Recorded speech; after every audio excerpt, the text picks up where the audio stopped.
back, you guys. Tonight we're going to be working on a Glock 19 Gen 5. I'm pretty interested in taking you guys through this project, something that we haven't done before. It's not up and over the top, but it is something new to you guys. First, what we're going to be doing is we're going to take off the factory dovetail off the back. We're going to cut this for a Trijicon RMR in the rear top section. So we're going to have ourselves a nice Optic here. We're going to recut that dovetail in front of the Optic, so that way the owner of the slide is still able to co-witness the iron sights with the Trijicon itself. Definitely a good choice. I always recommend that. One of the other things that we're going to be doing to the overall appearance of the slide is we're going to end up doing a chamfer on what would be the two long sides, and then of course the back three sides. We won't be doing a chamfer on the nose. The Gen 5s have this pinched, tapered base nose here. We're going to end up staying away from that. It would be really hard to cut a chamfer on a chamfer. Just logically doesn't really make sense. So we're not going to touch any of the three sides of the nose at all, but we are going to run that chamfer on the rest of the slide. Now, here's where it gets kind of interesting. We're going to end up running a serration pattern on the side here, on the top, and on the side. So it's going to kind of be up through here. We're going to have a bare zone on the chamfer, then we're going to run it across the top, and we're going to run it on this side. We're also going to be shaving down that to kind of make it a two-step. So the serrations are going to go over the entire pattern, or on the entire slide I should say. The pattern will flow across the slide. We're then going to step down in here, but we're still going to have those existing serrations in that step down. So we have to make sure that we cut them deep enough so that way when we do a shave on the side, we still have the serrations that continuously go from what would be the bottom of the slide up towards the top. They'll match up over on the top zone. Same thing on this side. So basically we'll run these serrations up through here. We'll get rid of that Glock 19 Gen 5 Austria. Then what we'll end up doing is we'll do a shave on there, so you'll see these higher serrations down here and the lower serrations in this zone, and of course they'll match. So pretty interesting overall. We're going to see how that comes out. I'm pretty excited about running that pattern. It's something I haven't done before. I know you guys have probably seen it before. It's pretty popular, but sometimes I find myself not always doing the most common work because I enjoy doing some of the more difficult work. But that's kind of what we have here today. So that's what we're going to run. Guys, let's get over to the Tormach 770. Let's go ahead and get this precision work turned out. Let's get a little bit of color added back to the slide. Let's do a review, see exactly how it came out in the end as our final project.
This is just really a nice, clean looking Glock. Not overdone. Shaved the side to remove that text, gave us those forward front serrations, wrapped them up over the top, and of course back over to the other side. Gave us a nice proportional amount of lockup distance between where the barrel is and the side. Just really nice overall. I'm really, really liking it. Optic cut in the back, relocated dovetail, so we were able to co-witness through there. Overall, very, very pleased. Guys, let's build it. Let's put this thing together. Let's look at it just a little bit more. This is the only thing that the customer gave me was the Optic, the irons, and the slide. So obviously the rest of these parts are mine. If you follow us on Instagram, you probably had an opportunity to see this guy. So this was one of those deals where, I don't know, I had a barrel I wanted to make for myself and I was kind of bored. So I kind of just kept going and kept going and kept going. And in the end, this is kind of what I came out with. It's a stainless, non-marked barrel. So when I get them in, I mark them as what they are. So I mark them as G19 down through here, and then I went ahead and did the 9mm and the G19 on the top with the hive, and then of course we had the multi-step hive over on the lug area. Just beautiful overall. The only issue I have now is I really don't have a slide that matches it. So kinda, you guys guessed it, we have a slide coming this way. It'll be here pretty soon. I don't know what we're doing for as far as the slide goes yet. I'm gonna come up with something creative. I think I might stick with the polished idea or something along that line. So, oh man, it's just beautiful. Overall, really, really liking it. And then of course we end up having the 19X frame. So since this is the Gen 5, we're gonna go ahead and put it on the frame. I am working behind the little camera on the viewfinder here, so we're gonna just see how well this works out. Not bad. Just gorgeous. This is just beautiful overall. There's no better way of saying it that this is a very clean build. Now, I don't know what the customer is going to be doing with their frame. I don't even know if they have a black frame or something like an FDE frame or something along that line. I don't know what they're doing with the barrel. Maybe they're just going to run the stock barrel. Maybe they're going to reach out to K&M Blasting and have a barrel coated. I'm not 100% sure there. That wasn't on my to-do list. However, what I can tell you is as a final vision, there's a lot of opportunity here with this slide to work with a barrel, to work with a different set of irons, to work with a different frame or a stippled frame. There just happens to be a lot of opportunity to tie this particular slide design in with all the rest of the components on the build. Definitely loving this. I mean, man, this thing is just, ooh, this thing is just gorgeous. Guys, if you haven't been following us, follow us on all the places that we go. Instagram, Facebook, YouTube, subscribe, ring the bell, get your notifications turned on. When those new videos come out, you get an alert. You can watch those in your downtime when you have a couple minutes. We are also going to be doing a quicker channel, a faster channel, something a little less drawn out. So if you're looking for the small work, you want to see stuff like when the barrel was made, right? Because we didn't have a video on this. You'll be able to find that content over on our new channel. And of course, at the end of our video here today, we'll have a link to the new channel that's over there. There's not gonna be a whole lot of content on there at first, but as you find out, it's gonna grow pretty fast, and you're definitely gonna wanna follow over there because a lot of the times, if it's something small, 2, 3, 4 minute video, it's gonna make its way over there. We didn't have enough content to turn out a full barrel video, so we basically are going to put that content over there. So that's where you're going to find that stuff. If you happen to like the small pieces to the bigger puzzle, that's the place to go. Subscribe, get your notifications turned on over there. We'll also have some kind of introduction thing. That's going to be totally new. And we're going to work on some other stuff over there that's not as drawn out as firearms. We will be working on some knives over there. We are going to be working on some other stuff with the other laser. Small stuff, you know what I mean? So the stuff that really isn't a full-blown build.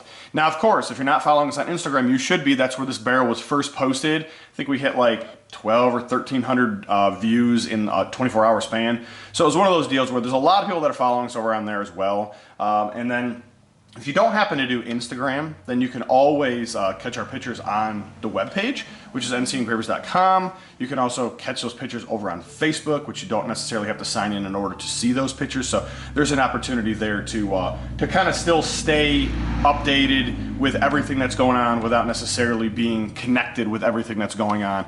We have been working on the webpage, so I've been trying to simplify these package builds for you guys. I know there's a lot of people that have a shield or have a Glock, they want to have something done like an Optic cut on a 509 FN. We're going to start simplifying that version. So you can go on there, you can actually choose what optic you want for the particular slide that you have and your color, and then pay and check out right from there to give you an address for shipping and everything like that. So if you happen to be one of those guys that's kind of on the run, you're always busy and you don't have time to go back and forth with emails, or you're just looking for something basic, something you've already seen, then you can actually go on there and actually purchase that direct, be able to make payment, and then not really have to converse necessarily with myself, because you know what you want, I know what color you're after, and get that work turned out, and I can go ahead and get that shipped out. So definitely an opportunity there to save a little bit of time, especially if you know exactly what you're after. So guys, I will talk with you on the next one. I hope to see you over on the other channel. We've got kind of a different format and a layout that we're going to be doing over there, so it's going to be pretty cool overall. Guys, have a good one.